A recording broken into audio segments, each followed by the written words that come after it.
Ladies and gentlemen, my name is Dr. J. Thomas, host of the Toledo, Ohio-based podcast, the HIV Diaries, available on Spotify, YouTube, Podbean, and Facebook, as well as Stitcher and iHeartRadio. Yes, we are international now. Ain't that kind of cool?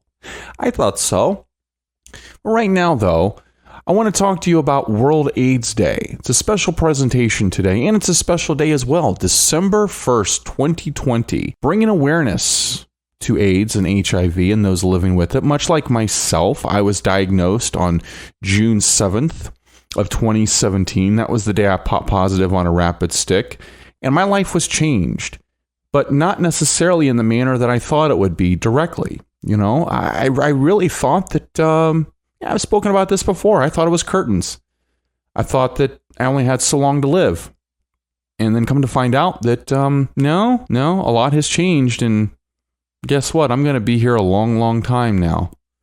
But it wasn't that long ago that AIDS and HIV was a terminal illness.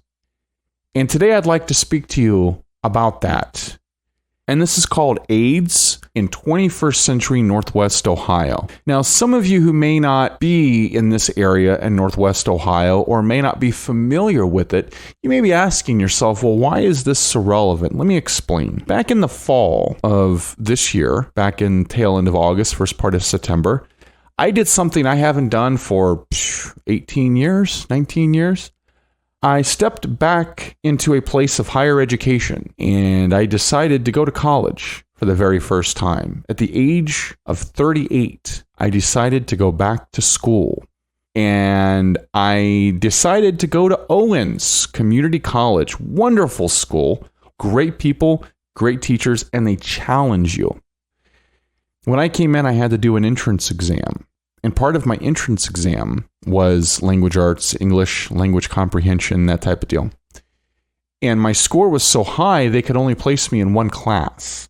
And that class was called Composition 1 with this professor named Marley Motto. And Marley Motto is an individual who has challenged me. For the first time in a really long time, an individual has challenged me. And not necessarily to a fight, but to be better than who I was. And I kind of like that.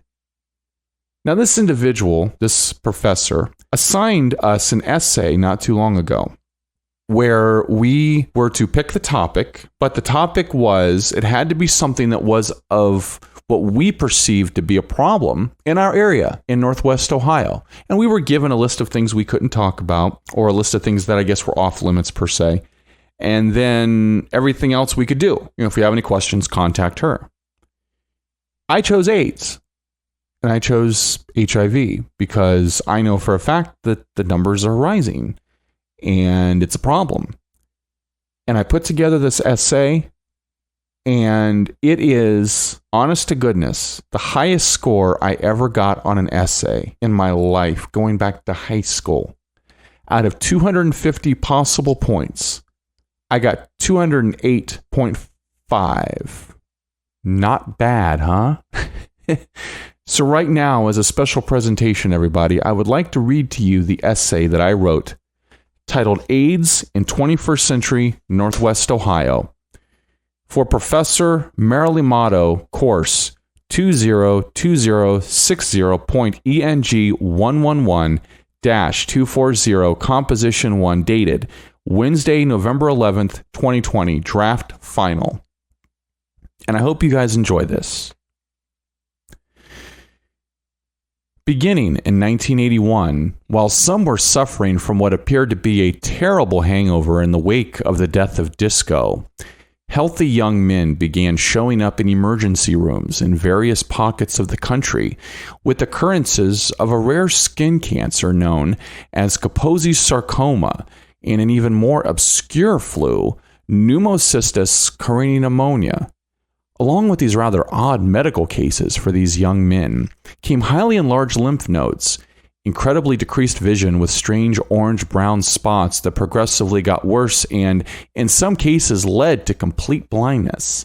Incredibly high fevers were related, and the onset of a very severe form of thrush, crippling the ability for the person suffering to breathe, eventually succumbing to and passing away very suddenly with no other real rhyme, reason, or explanation.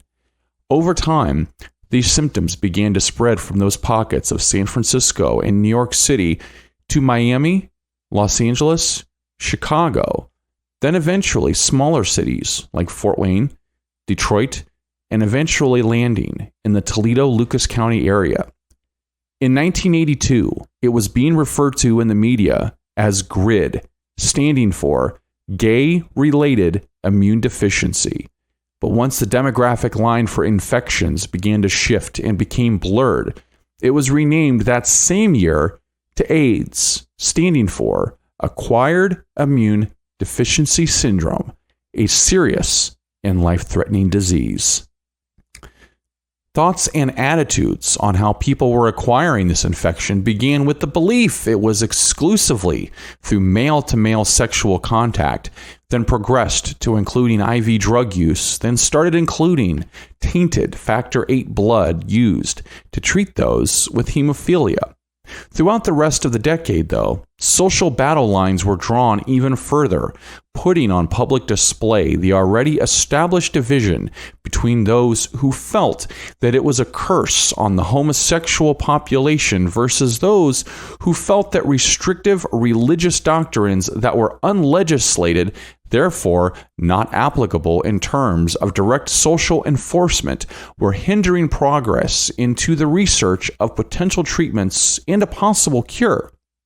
As it was written in the 1993 book, The Social Impact of AIDS in the United States, the response of religion to the epidemic has been multifaceted.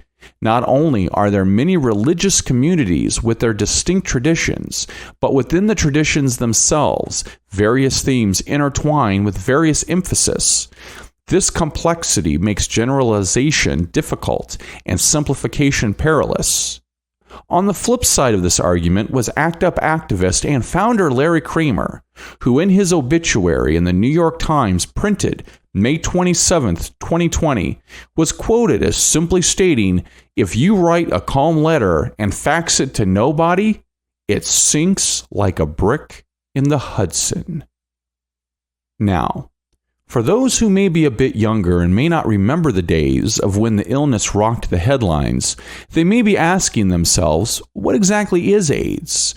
And or, if this is indeed so devastating, how come this isn't reported on more than what it is?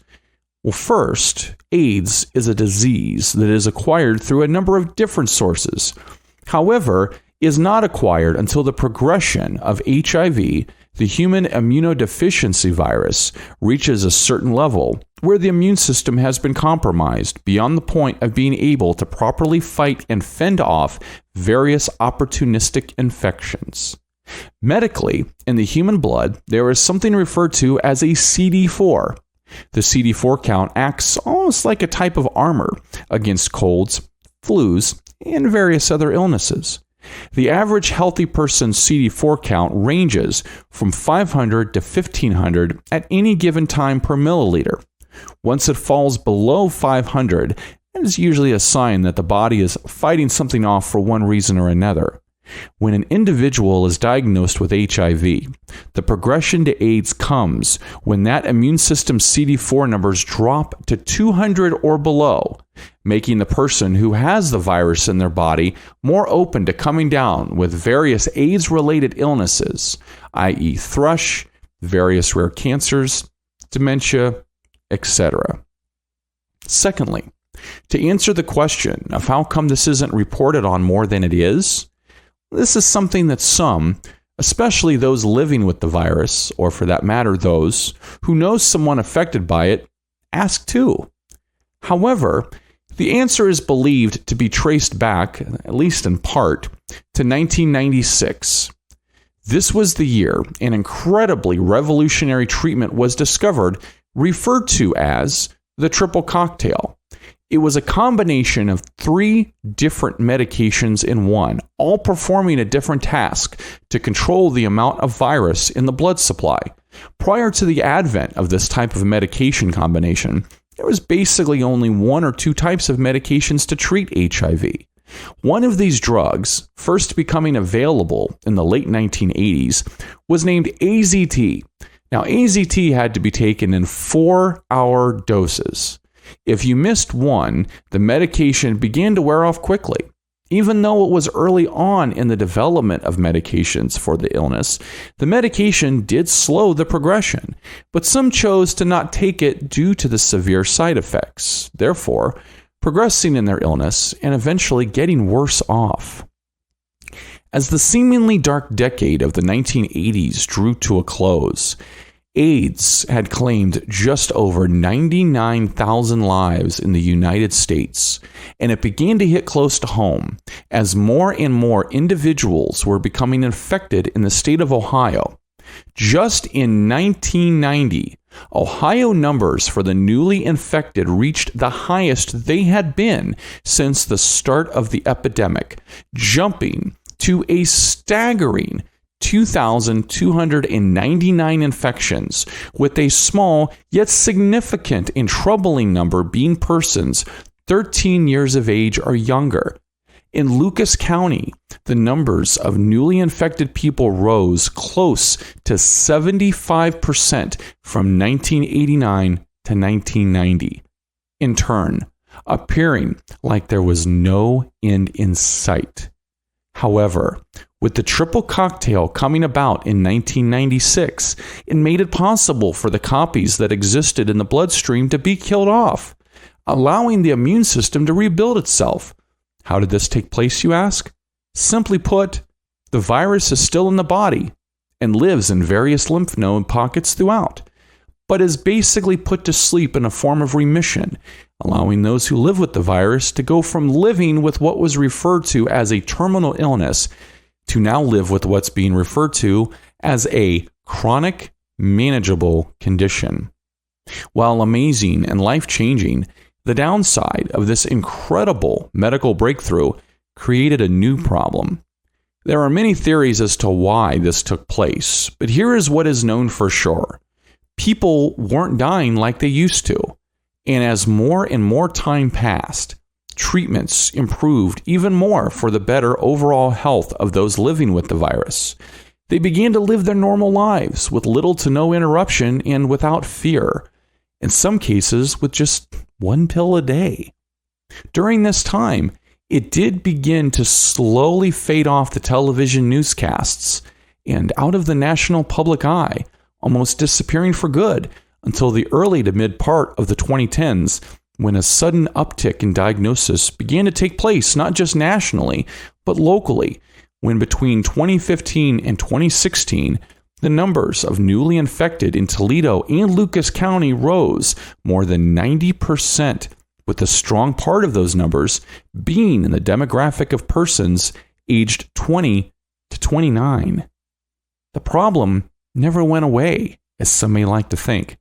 The virus was never cured and never really disappeared. It was just controlled, and now those who have it just live with it and manage it.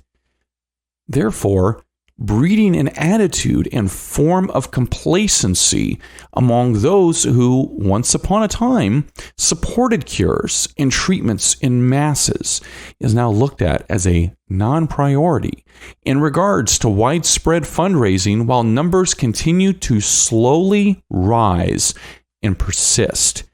That is no more evident when looking at numbers in Northwest Ohio, as more and more people in their 20s and early 30s, in the prime of their lives, are contracting the virus and not caring about the consequences of their own actions. They believe since they are able to live with it, it's perfectly all right to do those things that may lead to contracting this potentially deadly disease. In reality, that could not be any further from the harsh reality of the truth. Some even going so far as to intentionally spread the virus to others in what is referred to as gift giving, and the person receiving it is referred to as the chaser. Speaking from the heart, how a deadly virus that will slowly eat away your body's ability to fight off infections, then visibly destroy your body from the outside and potentially end your life is a gift is beyond the comprehension of this writer.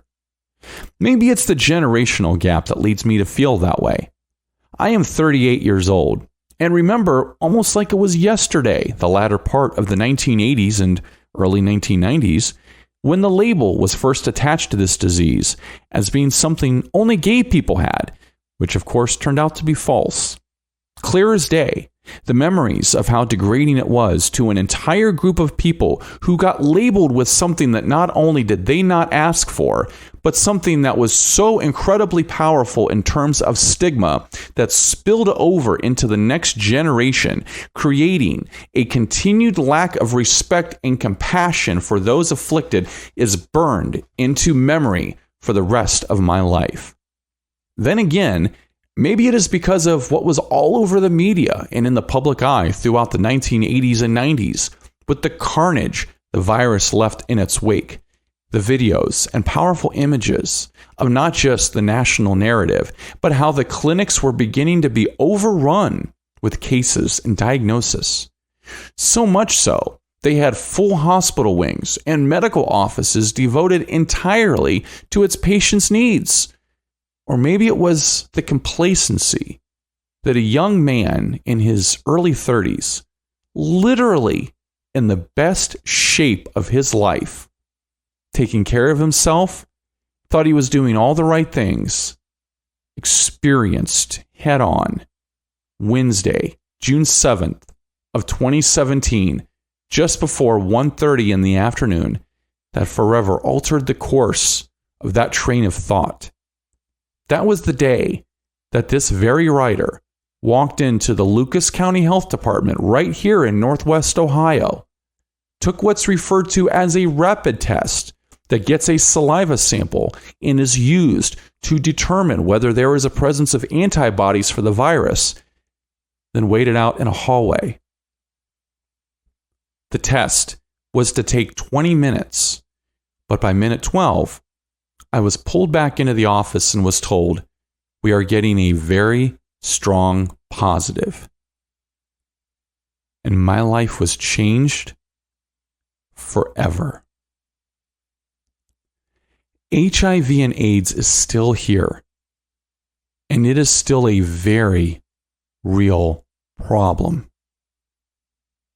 If we do not begin to remember our past and where we came from to get where we are now,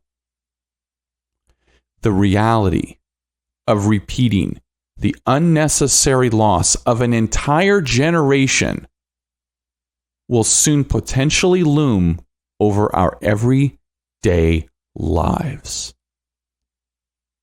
This is not just one person's written opinion. This is an historical, documented fact through time.